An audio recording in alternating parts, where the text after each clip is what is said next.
Committee on Oversight and Government Reform will come to order. Pursuant to Committee Rule 5B and House Rule 11-2H4, the Chair announces that he may postpone further proceedings today on any question of approving any measure or matter or adopting an amendment on which a recorded vote or the yeas and nays are ordered. And without objection, the Chair is authorized to declare a recess at any time. Our first item for consideration is H.R. 4901, the Scholarships for Opportunity and Results Reauthorization Act. The Clerk will designate the bill.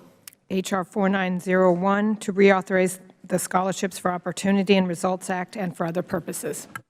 I ask unanimous consent that the bill be considered as read for and open for amendment at any point. Without objection, so ordered. I'd now like to recognize myself for 5 minutes in speaking about the bill. In October of 2015, the committee favorably reported H.R. 10, a bill to reauthorize the SOAR Act, which subsequently passed the House of Representatives. Former Speaker John Boehner was the sponsor of that legislation and has been invaluable in the fight to bring educational opportunity to the district. Since the passage in the House, H.R. 10 has undergone several changes that have made it a stronger bill to benefit children and families within the district. These changes were the product of bipartisan conversations and with our Senate counterparts. SOAR has always been a bipartisan program. We're proud to continue that tradition today as we seek to reauthorize this legislation before it expires at the conclusion of fiscal year 2017. As I said throughout this Congress, we are committed to going through regular order as much as possible in all of our legislative efforts. And for that reason, I wanted the committee to consider the changes that have been discussed to the SOAR Reauthorization Act since it passed the House, and I'm committed to moving this bill as far as possible through regular order. Continue to hope appropriators will continue to include this language in their Financial Services and General Government Appropriations bill. This program is too important to allow politics to block it, and I want to make sure we're pursuing every avenue to make sure we get it done. But we should have a fully authorized program that we're operating from, and thus we are bringing back this bill for this committee's consideration prior to going to the floor. The families of the district know that the bill provides their children with the opportunity to receive a quality education. They're not the only ones that know that this approach is working. The District of Columbia public officials are also aware and have asked to reauthorize this program. Last month, the majority of the D.C. Council and the Mayor wrote congressional leadership to ask them to reauthorize the SOAR Act. I ask unanimous consent to enter that letter into the record. Without objection, so ordered. As the letter states, quote, "We urge you to ensure that the SOAR Reauthorization Act becomes law before the end of this Congress so that this critical funding for K-12 education in the district is not put in jeopardy," end quote. They get it, and every signatory to the letter understands that the SOAR Act has been instrumental to the educational growth throughout the district. The Washington Post editorial board also gets it. Last month, they published an article, a position urging Congress to reauthorize the program, stating that, quote, "The scholarships provide a lifeline to low-income and underserved families," end quote. I ask unanimous consent to enter that as well into the record. Without objection, so ordered. Since SOAR first became law, the district has made improvements in education, but there's still much to be done. And the SOAR Reauthorization Act is an integral part of continuing on a positive path. In the interest of time, I'll enter the additional comments in support of this legislation and its justification into the record. And so now I'd like to take time and recognize the Ranking Member, Mr. Cummings. Thank you very much, Mr. Chairman. Mr. Chairman, I strongly oppose this bill, as I did when the committee considered it and the House passed it last October when it was called H.R. 10. Why we are considering substantially the same bill, again, is confusing since it makes only minor changes to H.R. 10. This legislation would continue the nation's first and only federally funded voucher program. It would also continue the effort to undermine the public education system in the District of Columbia. We must help the district provide a high-quality education for all of the city's children. But we cannot accomplish that objective by providing public funds to private institutions rather than public schools, which is what a voucher program does. Public funds should support public institutions. I understand the many complexities of turning around a struggling inner-city school system. We will not succeed in meeting the needs of our public school systems if we use taxpayer funds to pay for vouchers for private schools. This bill would provide one-third of its funding, $20 million, to a minuscule percentage of the district's students. The lack of equity is simply stunning. Our focus should be on maximizing the impact of the Federal Government's limited resources to serve all of the district's nearly 48,000 students. As a longtime advocate of quality education, I support efforts to improve public schools for all students in a manner that is fiscally responsible. And it is my opinion that this bill fails that test. And with that, Mr. Chairman, I yield back. Gentleman yields back. Do any other members wish to speak on the bill? I'd like to now recognize the gentlewoman from the District of Columbia, Ms. Norton, for 5 minutes.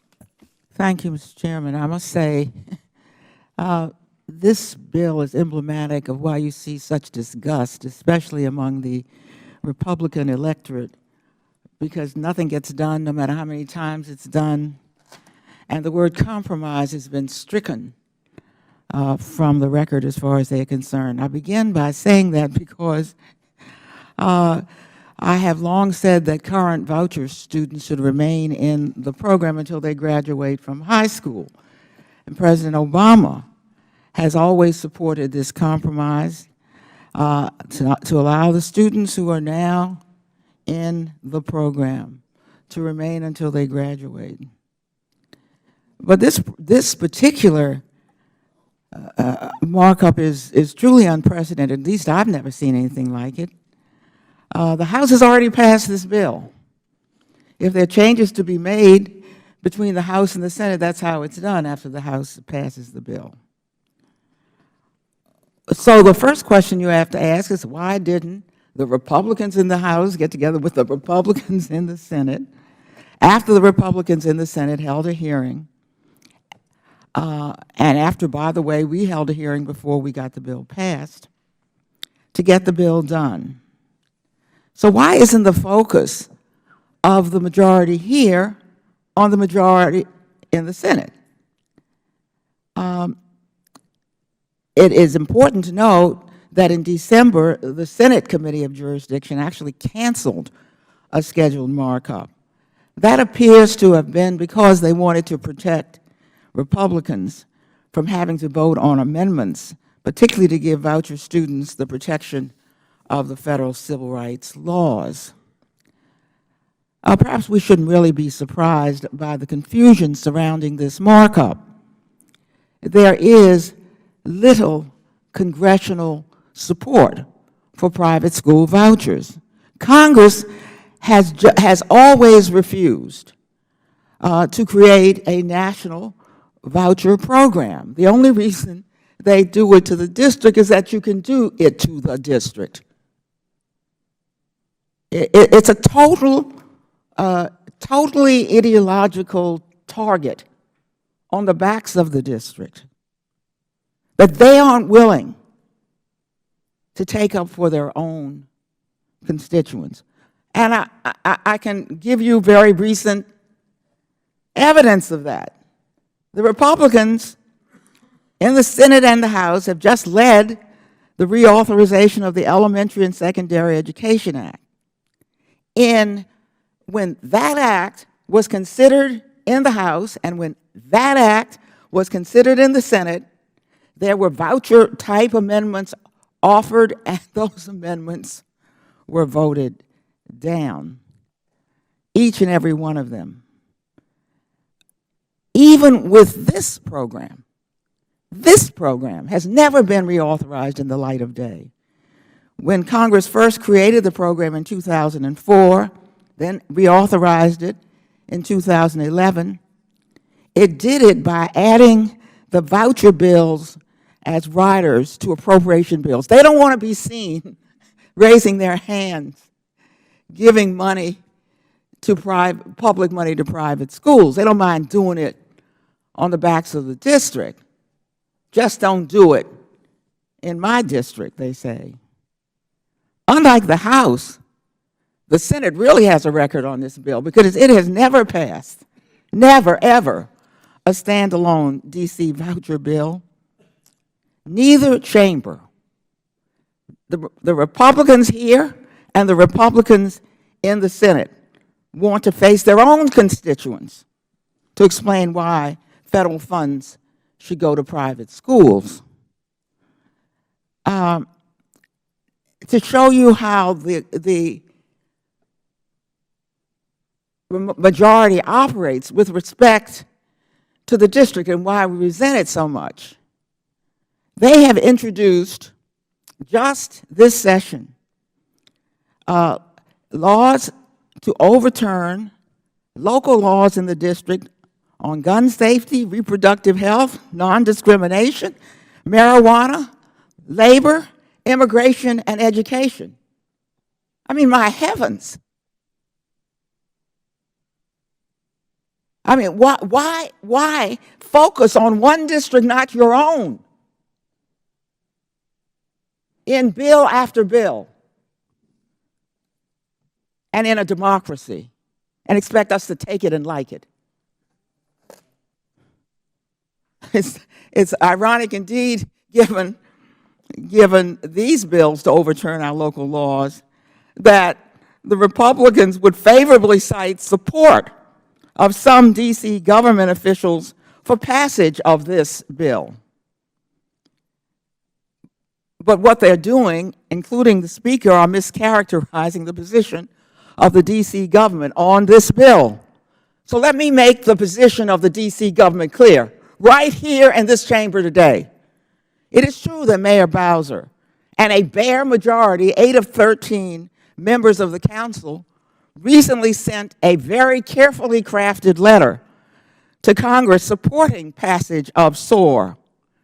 Now, that letter did not support the voucher program itself. It was very, very careful.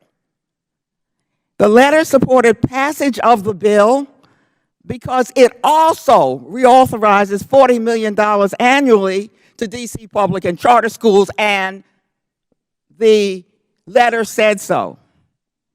Look, D.C. recognizes that Republicans have conditioned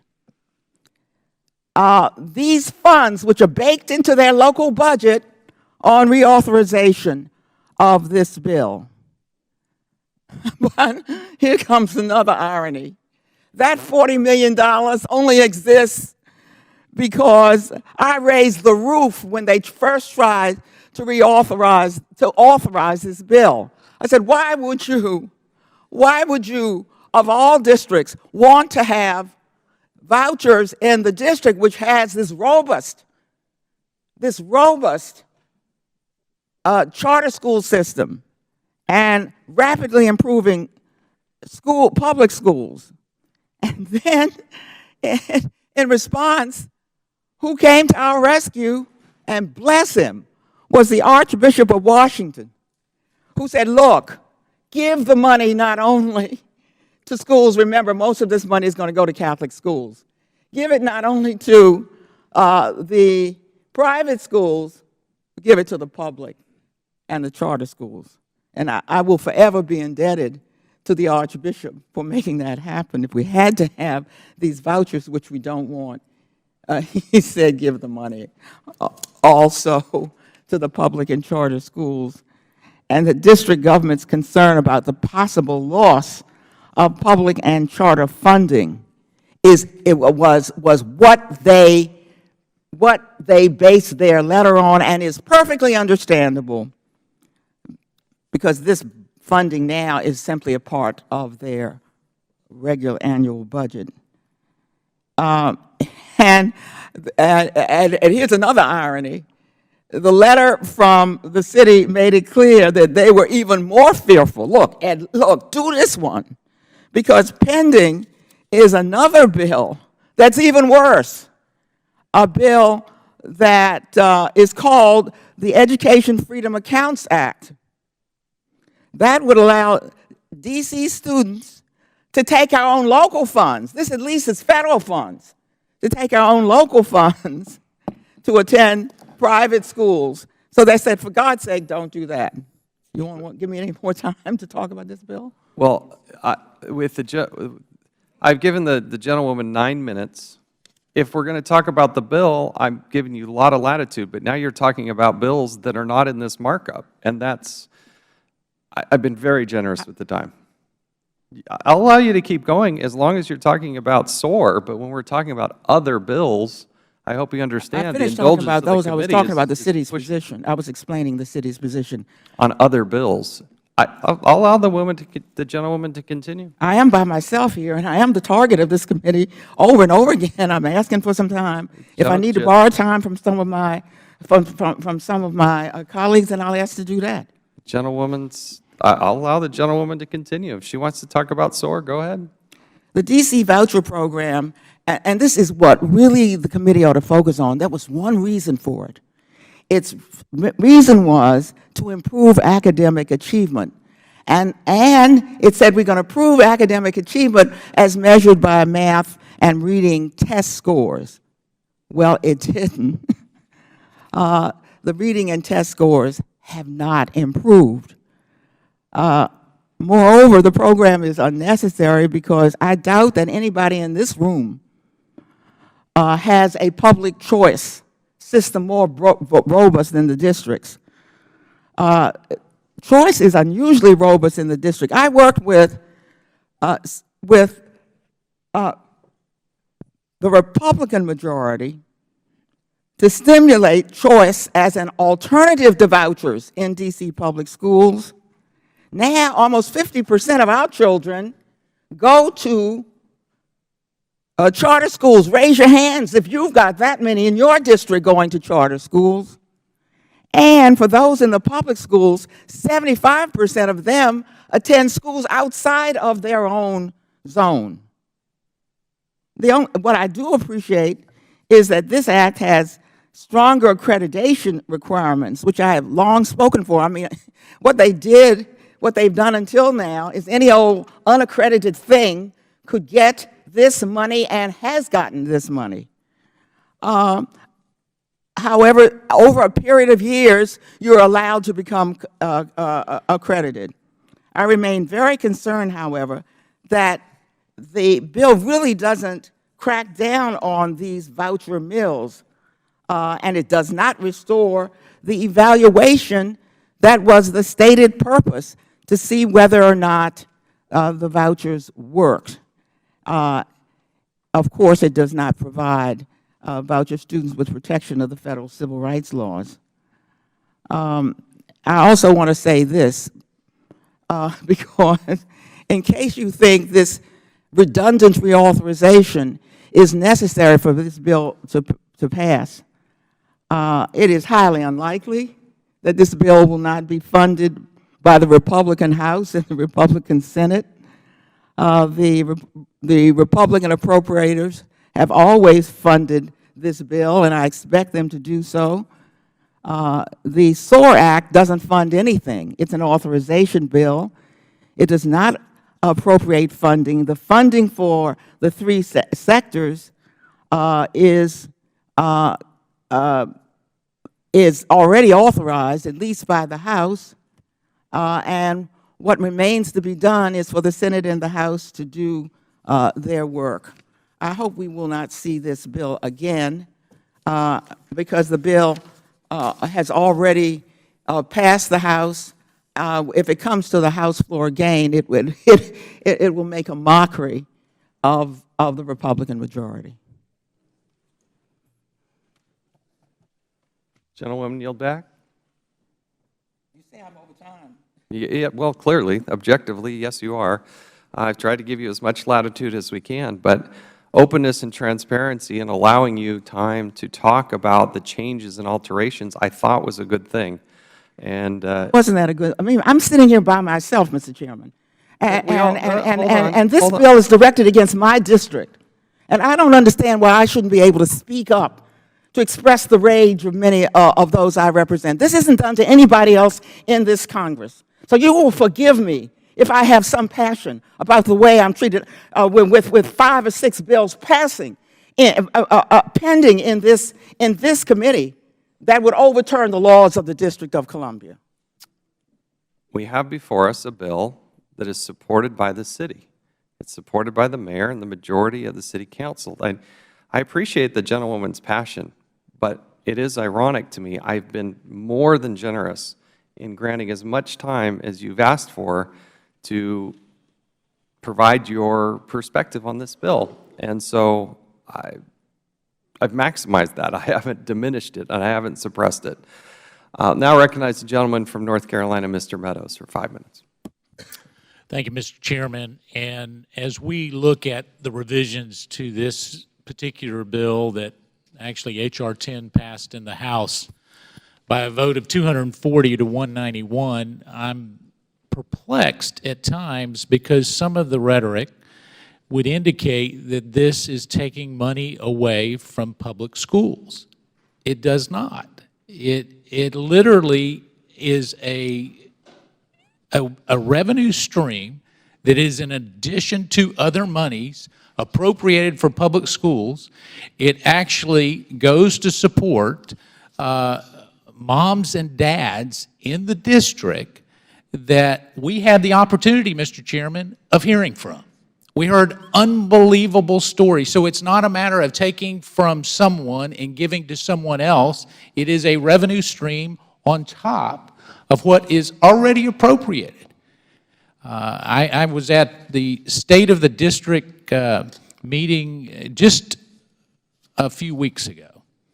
And what impressed me was not only the solidarity within D.C. for their mayor and their city council members, but youth that came in to start the entire State of the District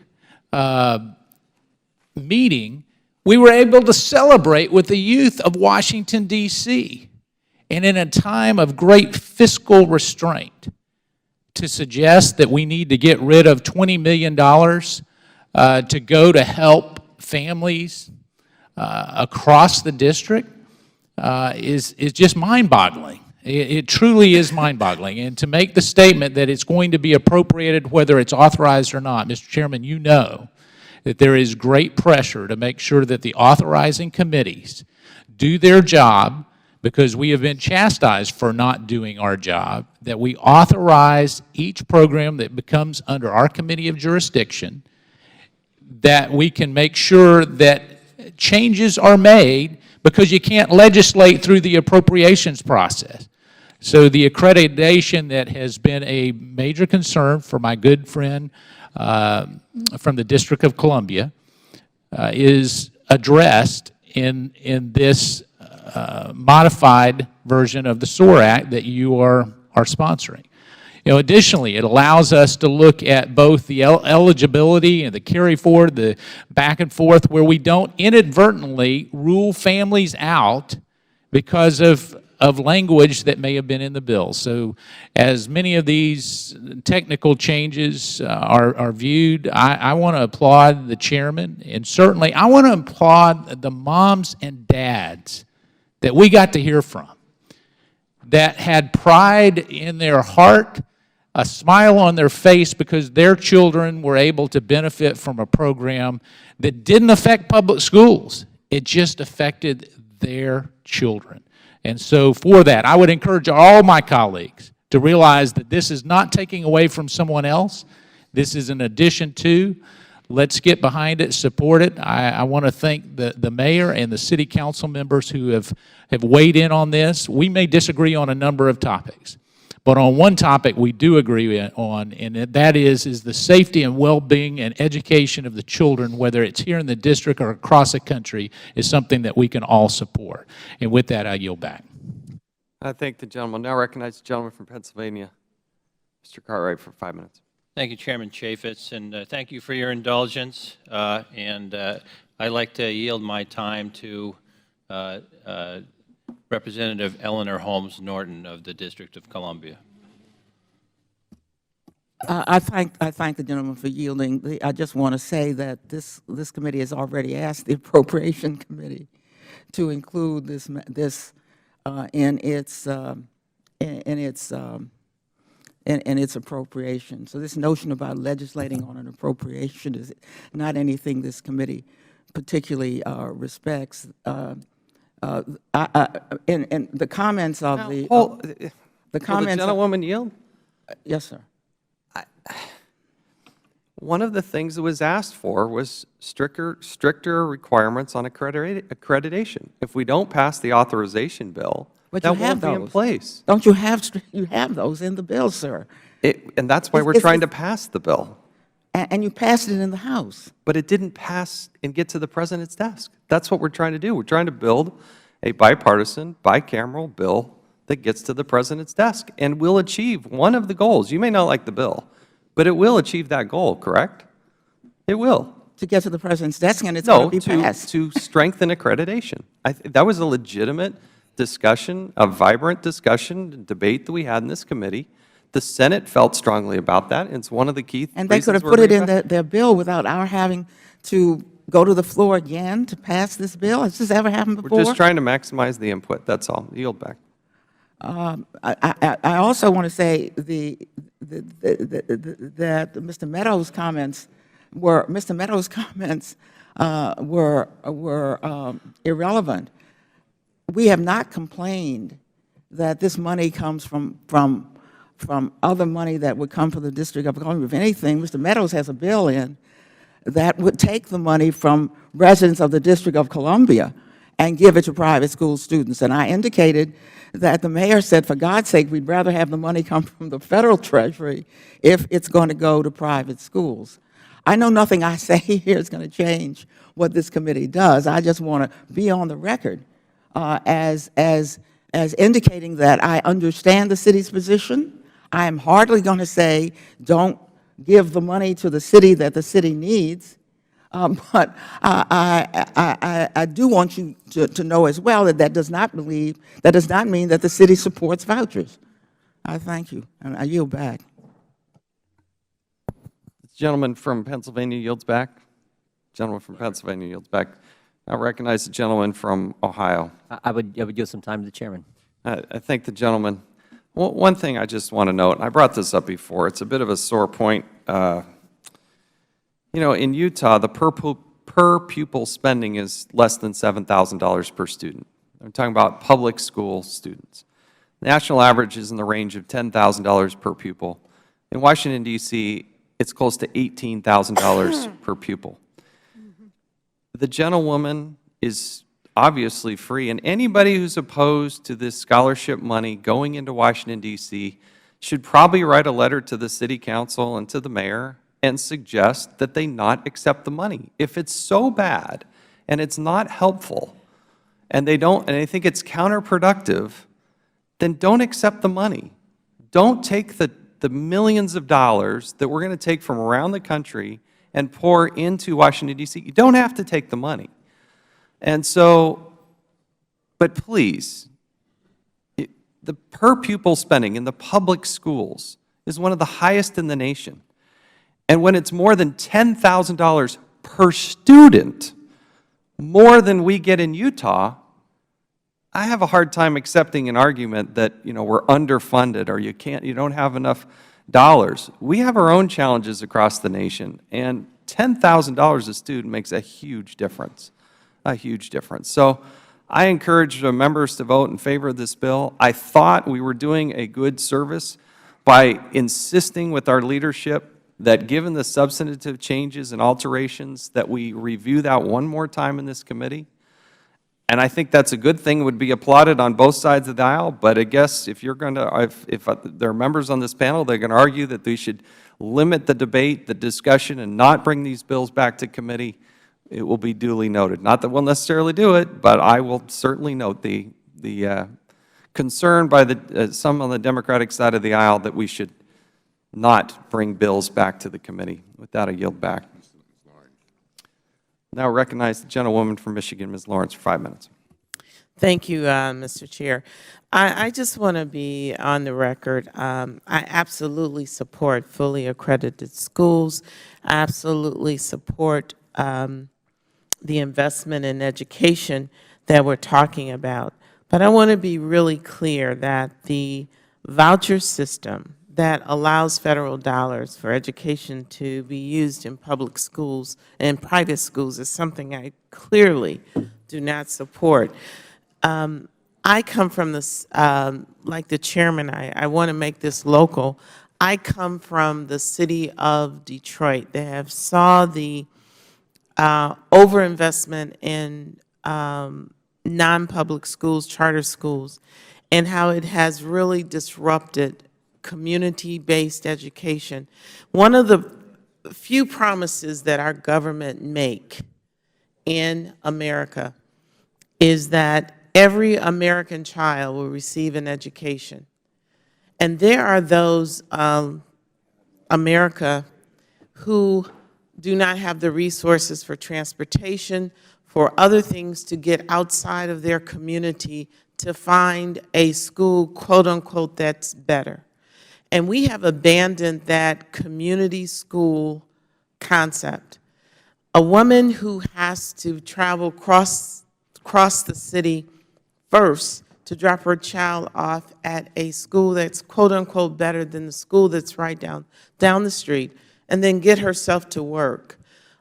These are things that we don't normally talk about. That community school and investment in every school in America, regardless of the zip code and the parent's W-2, is something we must consistently invest in America, because I want that promise that in America you will get an education, you will be able to achieve anything that you want, regardless of where you start. And that's my fundamental challenge with vouchers. And I just want that on the record. I want us never to abandon that, because sometimes we say, well, we'll give you a choice and you can go anywhere. You are actually abandoning a core part of our American population who don't have the resources to go anywhere. And where is our promise to America that whether your mother or father have the resources, when you walk into a public school in America, you will get the tools and the resources to be competitive with any child, even if your parents' W-2 does not mark up. So I just want us never to abandon that, to keep that as our core value. I fundamentally, and I have seen it happen, if we start spreading the dollars out and using our resources to fund public, non-public schools, what are we saying to those who don't have the resources to take advantage of these private schools? And I yield back. Thank the gentlewoman. Does any other member wish to speak on the bill? Mr. Chairman, The gentleman from Virginia is now recognized for 5 minutes. just real briefly, I guess I can appreciate the sentiment behind this act, but I will point out that this was unfortunately a partisan vote last time we did it, both here and on the floor of the House. As somebody who spent 14 years in local government, I sure wouldn't welcome the legislative branch, Congress, telling me and my colleagues how to run Fairfax County. And I don't think we ought to be telling the District of Columbia how to run its affairs. And if we wanted to see just how extreme the consequences can be when we do that, although in this case it wasn't Congress, but it was nonetheless a higher level of government substituting itself for local control, the hearing we had in Flint, Michigan underscores that. So I want to associate myself with the remarks of the distinguished delegate from the District of Columbia, Congresswoman Eleanor Holmes Norton, in my opposition to this bill. Thank you. Thank the gentleman. Does any other member wish to speak on the bill? Are there any amendments to the bill? If not, the question is now on the adoption and favorably reporting H.R. 4901 to the House of Representatives. All those in favor signify by saying aye. Aye. Those opposed, no? No. The opinion of the Chair, the ayes have it, and the bill is ordered favorably reported. Without objection, the motion to reconsider is laid on the table. Our next item for consideration is H.R. 4921, the Ditto Act of 2016. The clerk will designate the bill. H.R. 4921, to amend Chapter 31 of Title 44 United States Code to require the maintenance of certain records for 3 years and for other purposes. I ask unanimous consent that the bill be considered as read and open for amendment at any point. Without objection, so ordered. I now recognize the sponsor of the bill, the gentleman from North Carolina, Mr. Walker, for 5 minutes to explain the legislation. Thank you, Mr. Chairman. H.R. 4921 is an important piece of legislation that will ensure the Internal Revenue Service is maintaining records the way it should be. The IRS is often requesting or guiding citizens to maintain certain records or tax information just in case. That is, the IRS is essentially saying that we have to hold on to our information for years at a time in the event that the IRS may request information to audit us, to investigate us, or to take some similar action. If the IRS is going to insist that we maintain these records, then the IRS should have to play by the same rules and be held similarly accountable for the same information. That is why I have introduced this very basic and simple piece of legislation. Under my bill, every time the IRS obtains a record from someone who kept a record because of IRS guidelines or guidance, the Ditto Act requires that the IRS maintains that record for at least 3 years. And following an anticipated amendment a little bit later on we can discuss. Further, the bill requires that the IRS maintains all additional records generated in relation to that produced record. So, if I submit information to the IRS and then the IRS initiates an audit based on that information, all of the records the IRS generated as a result of the original information I submitted would also have to be maintained for at least 3 years. This bill provides a level playing field. It tells American citizens that its government is operating under the same set of rules that it requires all of us to operate under. Record keeping, as we know, has not been a strong suit of the IRS as of late. And this legislation is another step to ensure that the IRS is doing its job and taking its record-keeping responsibilities seriously. I hope my colleagues would join me and support this effort. I look forward to discussing H.R. 4921 here with all of you today. Thank you. With that, I yield back, Mr. Chairman. Thank the gentleman. Does any other member wish to speak on the bill? The ranking member, Mr. Cummings, is recognized for 5 minutes. Mr. Chairman, we've worked together a number of times on the Federal Records Act issues. I agree with you that it is critical for agencies, including the IRS, to preserve records and properly archive them. I also agree that there are a number of improvements we could and we should make to the Federal Records Act.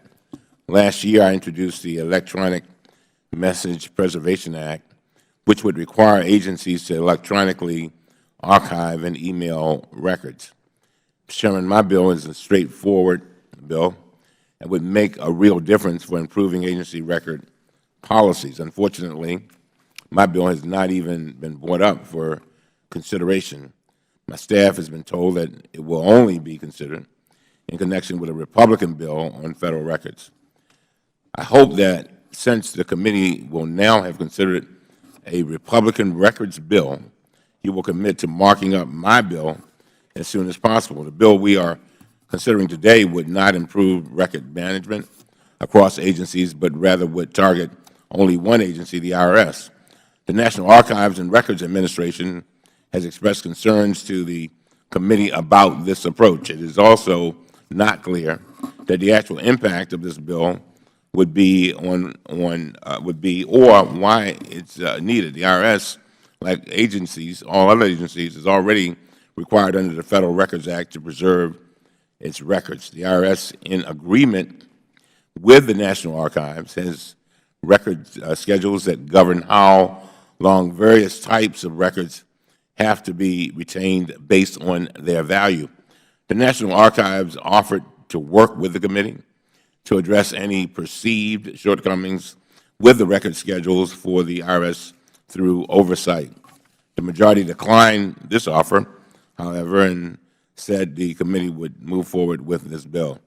If the committee is truly interested in addressing issues with records retention by the IRS, it does not make sense to turn down this offer by the archives, offered by the archives.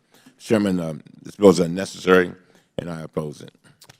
The gentleman yields back, and I recognize myself for 5 minutes. I'm happy to work with the gentleman on the bills that he's introduced, as well as with the National Archives. We've never turned down an opportunity to work more closely with them on Federal records and the Federal Records Act.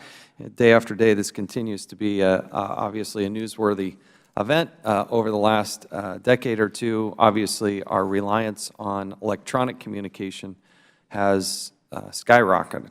There are new apps, new tools, new methods to maintain, and new ways to communicate, which lead the Federal Government in the need to update its laws and internal policies and procedures. What is frustrating, particularly with the IRS, is that we have heard testimony time and time again where quickly the IRS, in a selected and seems to be haphazard way, will take records or hard drives or other information that may provide backup and simply destroy it. We saw that obviously in the case of the targeting of Americans based on their political beliefs. It is unbelievable that they had 24,000 records in their possession. They were under subpoena, and they were destroyed. Now, there are multiple laws on the books that should have prevented this. But it is frustrating to Americans that while the IRS requires them to keep certain records, and it varies from 2 years to 7 years, some they are asked to keep indefinitely. Why shouldn't the same rules apply to the government? I mean, how many times have we all been in a town hall meeting saying, we want Congress, we want the administration, we want government to live by the same rules that we, the people, have to live by? That's the essence and the genesis of this bill that Mr. Walker has introduced. It's just the idea that if they're going to ask the American people to save their records, we want the IRS to save their records. I don't think that's asking too much. It is a simple, straightforward bill. I think it does address a problem. This is born out of the idea that we have had this problem time and time again with the IRS. They cannot seem to maintain their records. They have testified to Congress that they have these things, only to find out that they go and degauss them or destroy them. And that is simply absolutely not right. And I think it's a good message to the American people that we're going to hold the IRS to the same standard they hold people and the American people. That's the essence of what we're trying to do and why I'm supportive of Mr. Walker's legislation. Gentleman yield. Happy to yield. I don't think we are saying different things, Mr. Chairman. I'm saying I want all the records, not just the IRS. And that's why I introduced our bill. I think that it's been, as you started out your statement, a few minutes ago, the whole idea of records have become very, very significant. And so I want a high standard for everybody, not just the IRS. So I would hope that the Chairman would take a look at my bill. I mean, the IRS is one agency. I want all of them. All right. Reclaiming my time, I agree. And I will work with you on that piece of legislation that you've introduced. And I appreciate the sentiment, and the gentleman from Maryland has been very consistent on that, and I do appreciate that. So I yield back. Does any other member wish to be heard on this bill? Are there any amendments to the bill? If none, the question is now on the adoption and favorably reporting H.R. 4921 as amended to the House of Representatives. All those in favor signified by saying aye. Aye. Those opposed, no. No. In the opinion of the Chair, the ayes have it. The bill is ordered favorably reported. Without objection, the motion to reconsider is laid on the table. Our next item for consideration is H.R. 4465, the Federal Assets Sale and Transfer Act of 2016. The clerk will designate the bill. H.R. 4465, to decrease the deficit by consolidating and selling federal buildings and other civilian real property and for other purposes. I ask unanimous consent that the bill be considered as read and open for amendment at any point. Without objection, so ordered. I intend to offer an amendment in the nature of a substitute to the bill. And if it's without objection, we will call up the amendment in the nature of the substitute, and then I will recognize myself to give a statement on the amendment in the nature of a substitute and the underlying bill. The clerk will designate the amendment. Amendment in the nature of a substitute to H.R. 4465, offered by Mr. Chaffetz of Utah. Thank you. And as I said a moment ago, I now recognize myself for 5 minutes to address the bill. This is a bill that was introduced by our colleague, Representative Jeff Denham. And going back a couple of terms within Congress, I will tell you that this is an issue that I have worked on, that Mr. Mica has worked on, that various members on both sides of the aisle have worked on. Mr. Cummings has been a key part of this. And it's something that we have to address, and I think we have finally come to a plausible, bipartisan plan in order to address an item that has routinely been identified by the GAO as a high-risk item. With the national debt topping some $19 trillion and growing every day, we have to find ways to save money. The Federal Government is the single largest holder of real property in the United States of America. It owns and leases more than 275,000 buildings, which amount to about 2.8 billion square feet. And we spent nearly $30 billion in fiscal year 2014 on operating costs alone. At the same time, many of these properties are no longer needed by agencies that own or lease them. According to the most recent data reported, the cost to the taxpayer of operating unneeded building space was approximately $1.6 billion annually. The Federal Government spends billions of taxpayer dollars each year to operate and maintain its oversized and underused hoard of real property assets. So we have to address this. With 275,000 Federal buildings, there are plenty of opportunities to cut down what is unneeded and make better use of what we have. The Committee on Oversight and Government Reform has been working collaboratively with the Committee on Transportation and Infrastructure. We appreciate the interaction with Chairman Schuster in doing such. We've also been working closely with our colleagues in the Senate to develop a practical and meaningful legislation that will help identify and increase efficiencies to generate revenue and cost savings for the taxpayers. This would not be here today, would not be becoming reality without the good work of Mr. Denham of California and Mr. Mica, who is the former chairman of the Transportation Committee. He is also the Transportation and Public Access Subcommittee Chairman. So we have a good piece of legislation that is moving here today. We have worked closely with both sides of the aisle. We've also earned the support of the National Law Center on Homelessness and Poverty, and I'd like to enter into the record a letter for their support. Without objection, so ordered.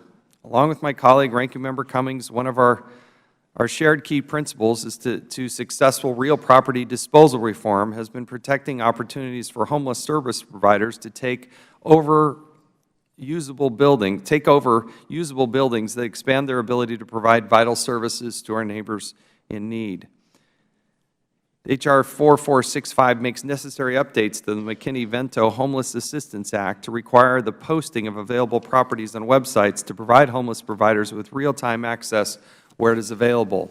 The bill also streamlines the process so the properties not optimal for use by homeless can be listed for sale more quickly.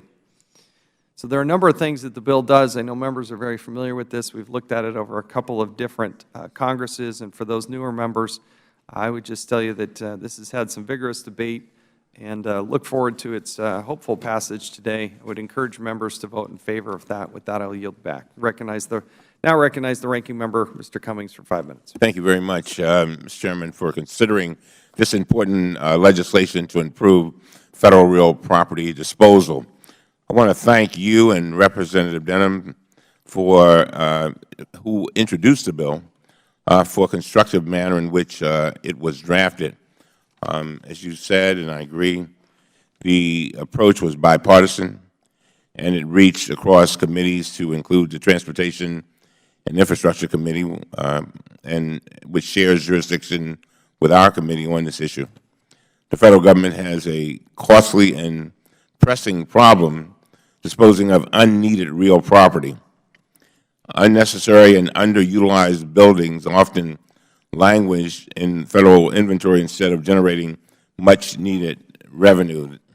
The disposal of Federal property has been a GAO's high-risk list priority since 2003. maintaining unneeded federal buildings costs the American taxpayers billions of dollars. H.R. 4465 would help create a workable method of disposing of excess federal properties.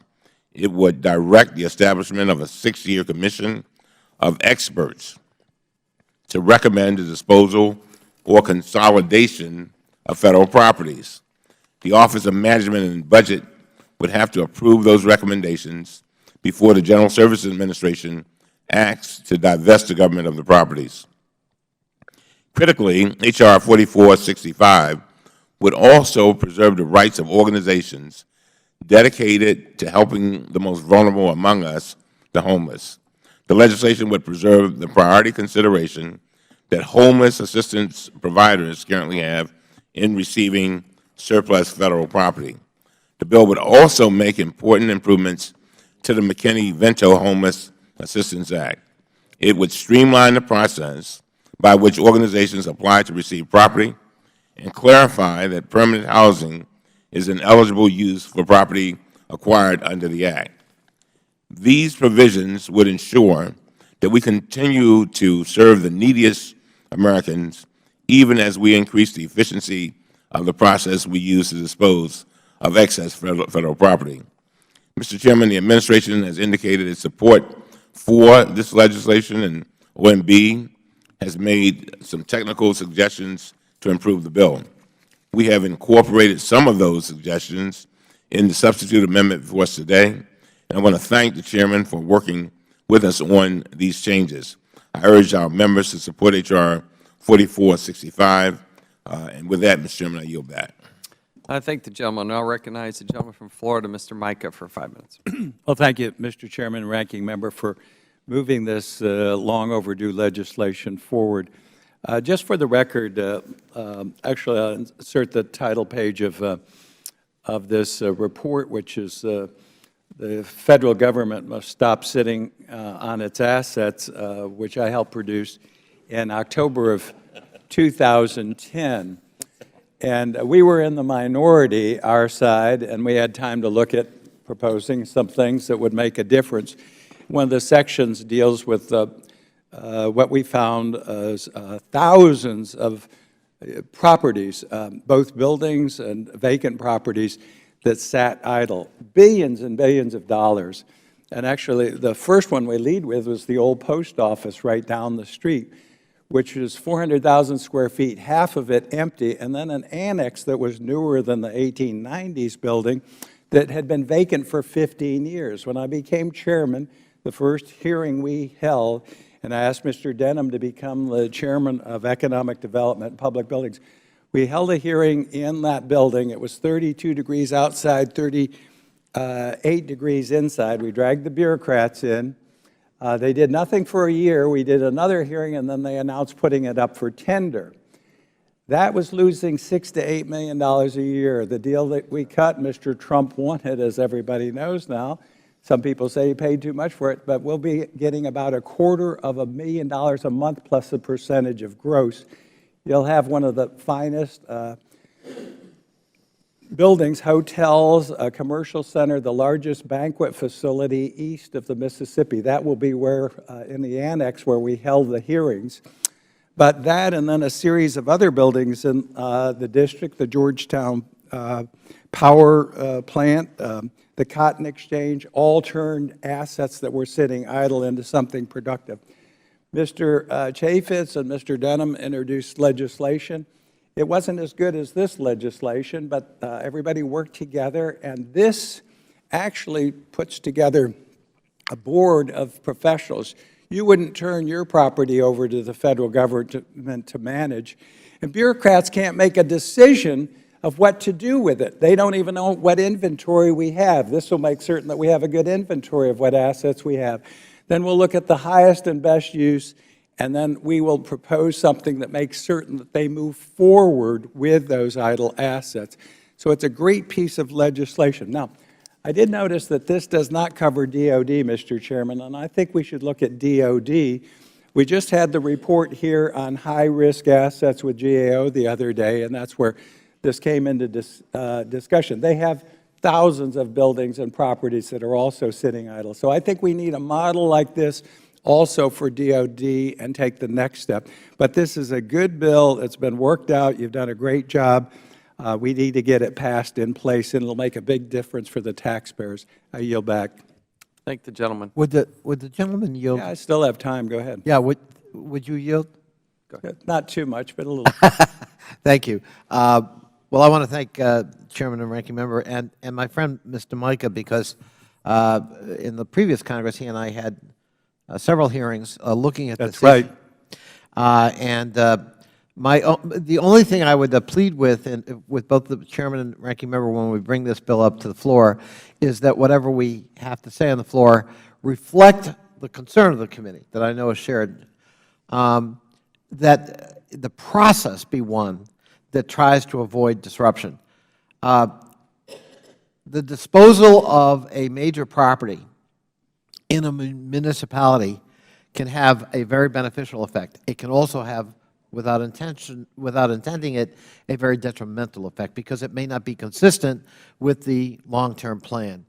And so we want to be, we want a planning horizon where we're not just rapidly disposing of property that actually, if we'd only held on to, could be a performing asset and work both for the local government and for the Federal Government. So it's just a word of caution about the process. We've talked about it before. Having come from local government, I've seen how the disposal of excess property can be an enormous boon.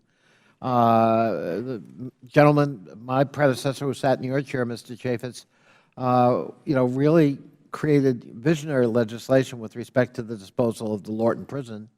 That's now a huge performing asset, a lot of preserved land, lots of public spaces for sports events, a flourishing arts colony, and the preservation of some historic buildings. And it just was a great win-win. So that's a good way to do it. But there are other occasions, recently we've seen it with the post office, where some very iconic, beautiful buildings were disposed of rather hastily and had a real negative impact on the locality. Reclaiming my time. Thank you, I think you'll Mr. find Thank you, that Mr. the Mica. legislation does do exactly what you're talking about, and it's been perfected. We passed other bills, even in the interim, that were not as good, and this does make certain that that process is fair and doesn't impose a burden on the locals. Does any other member wish to speak on the bill? Does any member have an amendment to the bill? Gentlewoman from New Mexico. Thank you, Mr. Chairman. Both, so I'll do a statement on the bill. I want to point out and agree with the members on both sides that this really has been a very effective collaborative effort. I want to thank again the chairman and the ranking member and all other members, staffs, organizations who have really worked diligently to move this forward in a bipartisan manner. I appreciate that it's going to take a hard look at Federal property, the portfolio, to in fact reduce and eliminate unused and underutilized properties, which in fact does save taxpayers ultimately millions of dollars. In particular, I want to highlight enhanced use leasing as one of the mechanisms that helps identify opportunities for greater agency partnerships with private organizations and businesses. Now, these the enhanced use leasing allows agencies to lease unused Federal property to businesses, nonprofits, and other organizations in exchange for redeveloping or renovating the property or providing services that enhance that agency's mission. For example, the VA has leased underutilized property to certain nonprofits in exchange for priority housing, community health, and job training services for our nation's veterans. The DoD has leased property to maintain buffer zones or security perimeters around sensitive military installations. And in my district in Albuquerque, GSA successfully leased space to Amy Beal Charter School in exchange for renovating, repairing, and maintaining that property. Now, these are just a few examples of how agencies can and should, quite frankly, creatively and effectively manage the properties they own to not only promote their mission, but also to benefit the private sector as well. So whether it's preserving endangered species, maintaining our nation's nuclear arsenal, or managing federal property, government works best when it reaches out and it partners with local communities, organizations, and businesses. I believe this legislation addresses federal property issues in an open and in transparent, collaborative manner. And Mr. Chairman, I strongly support the underlying bill, and I yield back. Thank the gentlewoman. Does the gentlewoman have an amendment she would like to offer? The gentlewoman, in fact, Mr. Chairman, does. The clerk will designate the amendment from the gentlewoman from New Mexico. Thank you, Mr. Chairman. So this amendment now. Oh, wait. Amendment to the amendment in the nature of a was substitute to ready. H.R. 4465 offered by Ms. Lujan Grisham of New Mexico. The gentlewoman from New Mexico, Ms. Lujan Grisham, is recognized for 5 minutes to explain her amendment to the amendment in the nature of a substitute. Without objection, the amendment is considered as read. The gentlewoman is now recognized for 5 minutes. Thank you, Mr. Chairman. Now, this amendment ensures that the Public Buildings Reform Board considers the public's access to agency services when it develops recommendations to OMB on the best way to manage underutilized or unused federal property. I fully support the intent of the underlying bill, but it is important to maintain public access to agency services as decisions are being made to consolidate, co-locate, lease, reconfigure, or redevelop federal property. And as my colleague, Mr. Connolly, was talking about how some of these processes can be disruptive, in fact, last year, the Social Security office in Albuquerque moved to an underutilized Social Security administrative call center downtown, where there is very little street parking, no designated handicap parking, and no handicap drop-off zone. In addition, the move forced visitors to start paying for parking, which is burdensome to many low-income, or for some of these Social Security participants who are homeless, they have no income. These individuals often have to make multiple trips to the Social Security office. Given that Social Security claimants and beneficiaries are often disabled, the lack of, frankly, safe, disabled parking or drop-off zones created serious accessibility and safety issues for individuals with limited mobility.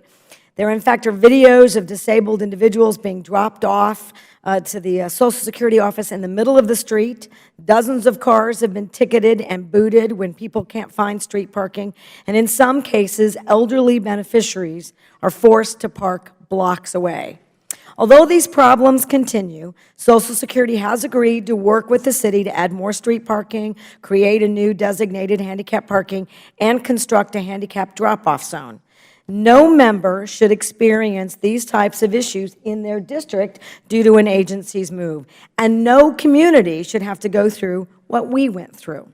My amendment ensures that public access to essential services is maintained or enhanced.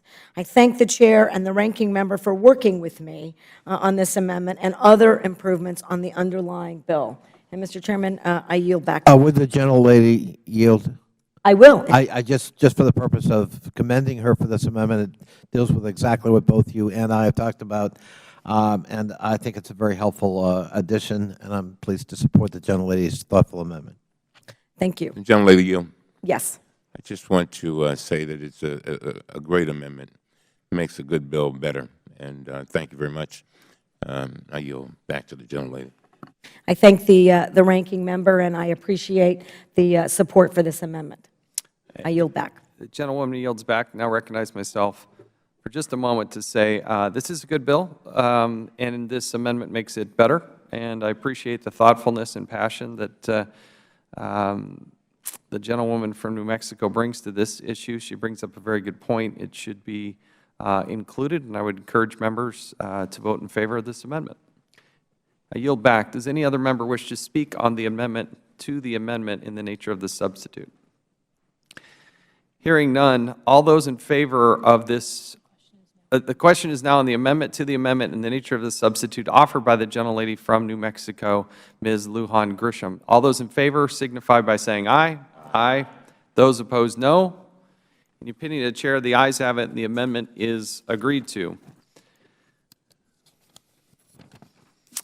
Are there further amendments to the amendment in the nature of the substitute? If none, the question is now on the amendment in the nature of a substitute as amended, offered by myself. All those in favor signify by saying aye. Aye. Those opposed, no. In the opinion of the Chair, the ayes have it, and the amendment is agreed to. The question is now on the adoption and favorably reporting H.R. 4465 as amended to the House of Representatives. All those in favor signified by saying aye. Aye. Those opposed, no. In the opinion of the Chair, the ayes have it. The bill is ordered favorably recorded. Without objection, the motion to reconsider is laid on the table. Our next item for consideration is H.R. 4902 to amend Title V of the United States Code to expand law enforcement availability pay to employees of the United States Customs and Border Protection's Air and Marine Operations. The clerk will designate the bill. H.R. 4902 to amend Title V United States Code to expand law enforcement availability pay to employees of U.S. Customs and Border Protection's Air and Marine Operations. I ask unanimous consent that the bill be considered as read and open for amendment at any point. Without objection, so ordered. I would now like to recognize the sponsor of the bill, the gentleman from Texas, Mr. Hurd, for 5 minutes to explain his legislation. Thank you, Mr. Chairman. H.R. 4902 is simple. It modernizes how the U.S. Customs and Border Protection's air and maritime operation officers get paid for what they do best. That's keeping our nation safe and creating an environment where Americans can live free from fear of harm. The men and women who serve within the U.S. Customs and Border Protection's Air and Maritime Operation Division are hardworking and dedicated law enforcement officials who work in harsh conditions, sometimes putting their own lives at risk. Before DHS was established, all U.S. Customs Service air personnel received compensation through LEAP. That's the Law Enforcement Availability Pay. Since then, the Air and Maritime Operation Division has grown significantly and has been further professionalized to protect our borders from bad actors who want to threaten our way of life. In order to protect our nation and our communities, these folks must be available to work long after we've all gone home for the day, operating more than 250 aircraft and 280 marine vessels across the country. They're catching criminals and keeping our borders safe.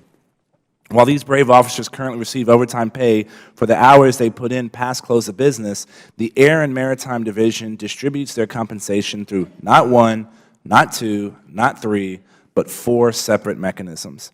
It doesn't take a computer science major to see that this makes no sense from a budgetary standpoint, and it's simply unfair. It's time we fix that.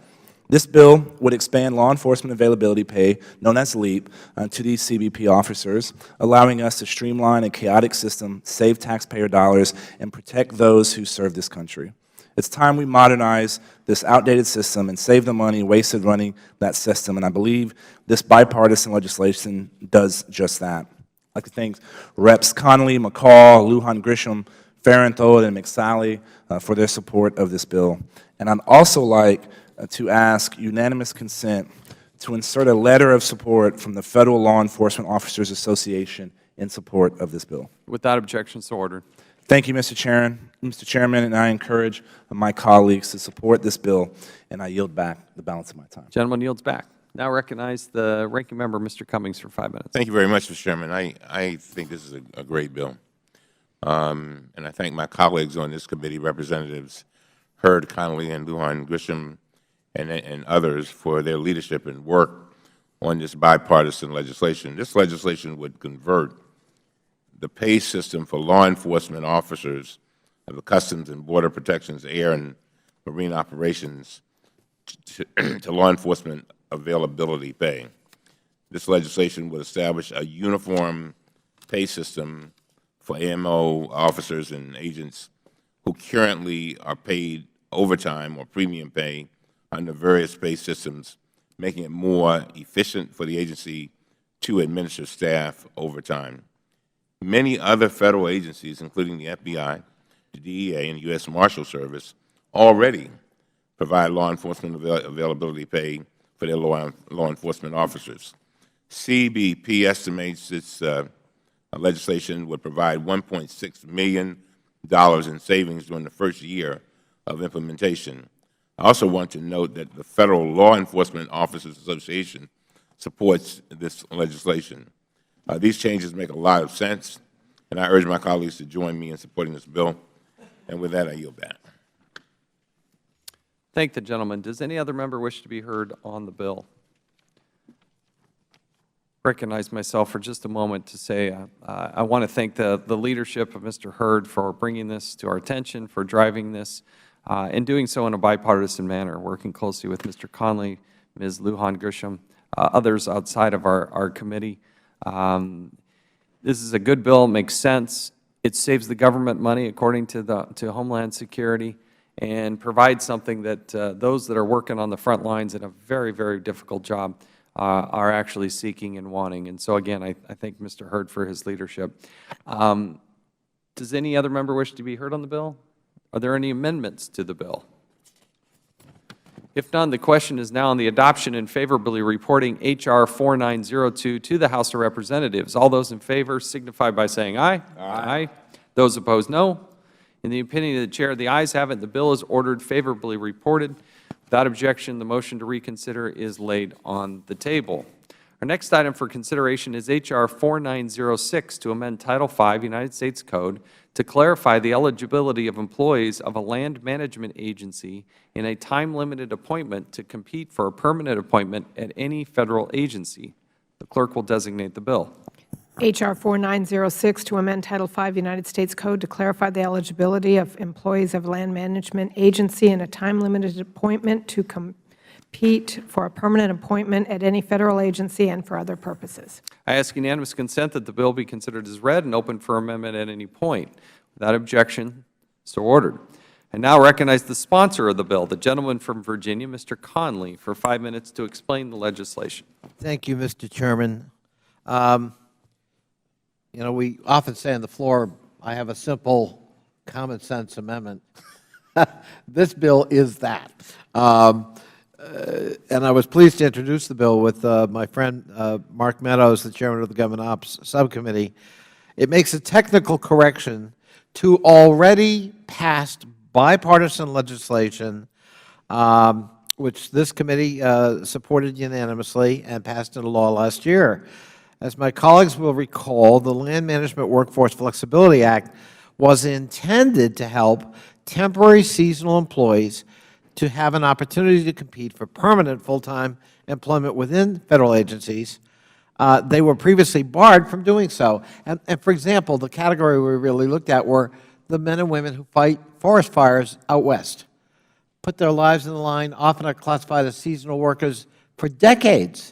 And they are barred from just applying for existing jobs, not new ones. So we wanted to correct that injustice. Unfortunately, the Office of Personnel Management recently issued guidance to agencies based on a more narrow reading of the clear legislative intent that would actually limit the positions to which these temporary employees could apply to just those within their current agency. That was never the intent of Congress. So, of course, the congressional intent to allow these seasoned employees to compete for vacant permanent positions just like any other Federal employee has been thwarted. Our bill, which reflects a collaborative effort with the majority and minority, clarifies that and gives, I think, finally direct guidance to OPM as to our intent. And finally, Mr. Chairman, I ask unanimous consent that a letter addressed to you and the distinguished ranking member, Mr. Cummings, from the National Federation of Federal Employees be entered into the record in support of the bill. Without objection, so ordered. I yield back. Thank the gentleman. I recognize myself briefly to just say I appreciate the collaborative effort between Mr. Conley, Mr. Meadows, and I associate myself exactly with those comments. I think you said it very eloquently and very well. This is, I think, a misread by the OPM, Office of Personnel Management, but if it needs clarification, we should swiftly pass this and put it into law.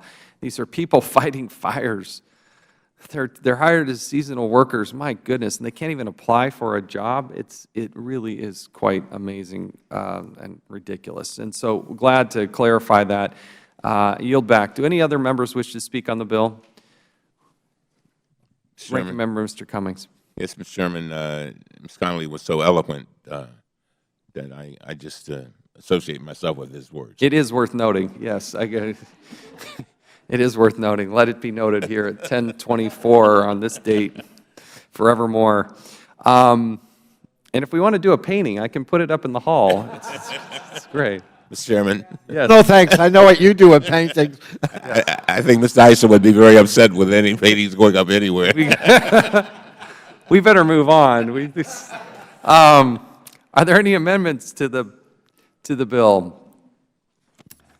If none, the question is now on the adoption and favorably reporting H.R. 4906 to the House of Representatives. All those in favor signify by saying aye. Aye. Those opposed, no. In the opinion of the Chair, the ayes have it, and the bill is ordered favorably reported.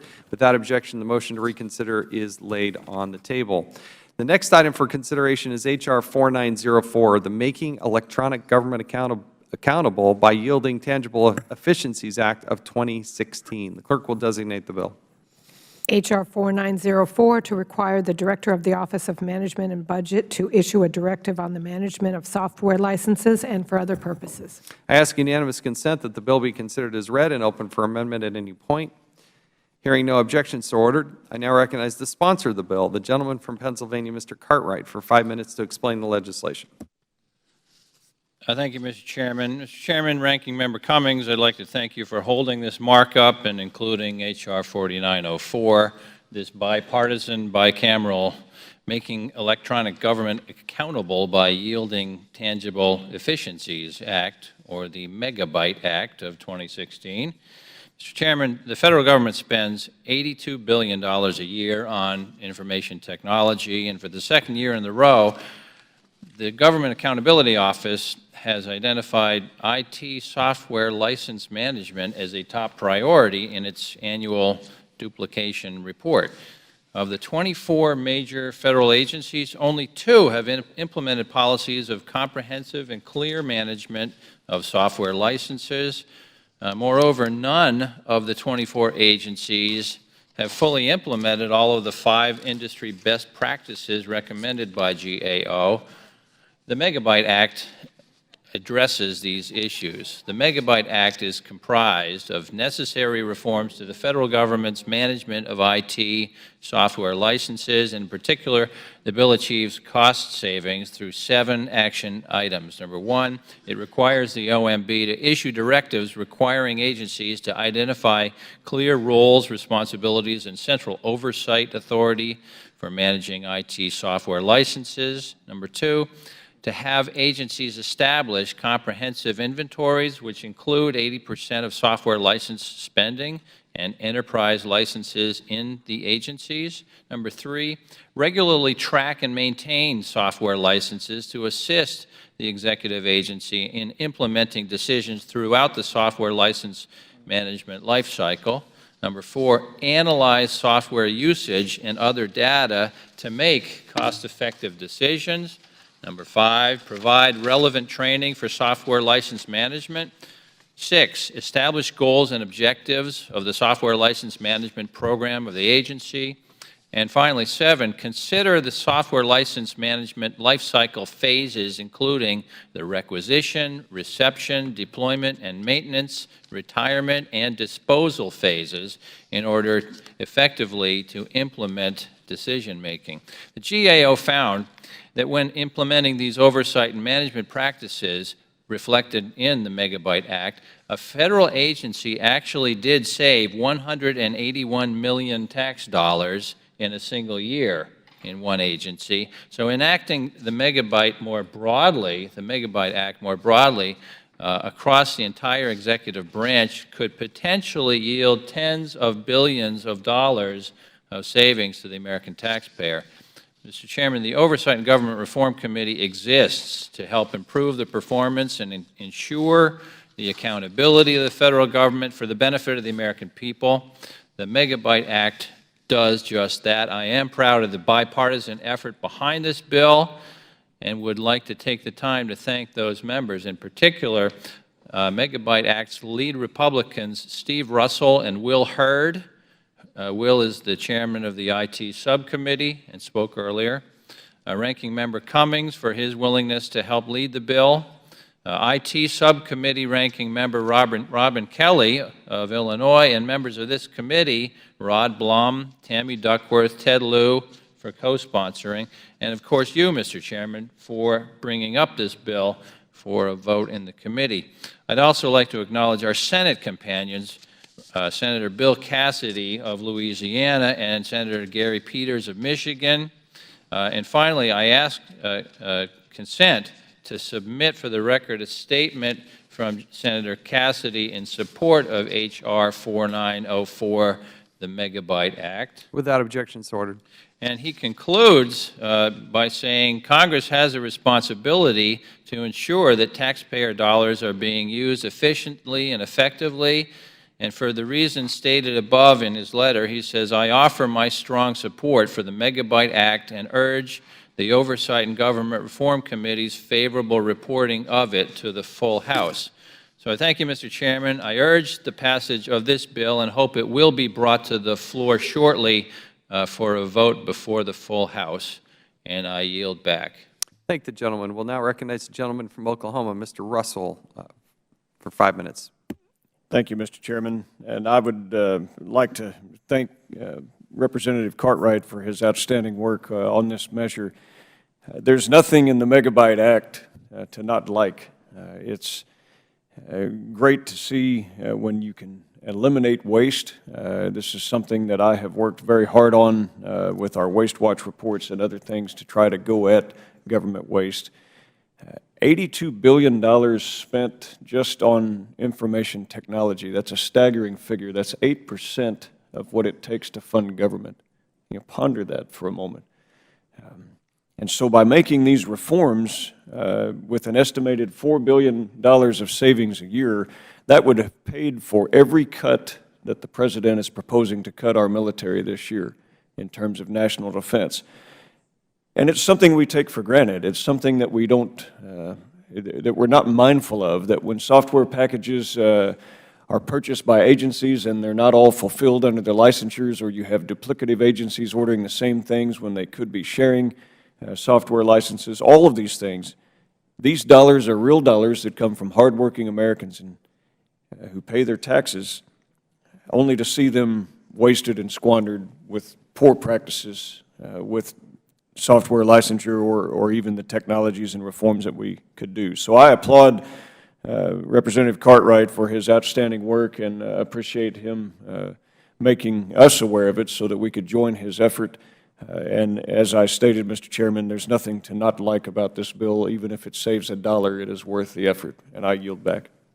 Thank the gentleman. I'd like to recognize myself for just a moment to thank Mr. Cartwright, Mr. Russell, a number of members on our committee who've worked on this. And it is, these software licenses are big dollar items, and if not properly managed, get away from you very quickly. So it's a good, needed piece of legislation, and will go a long, long way to saving money.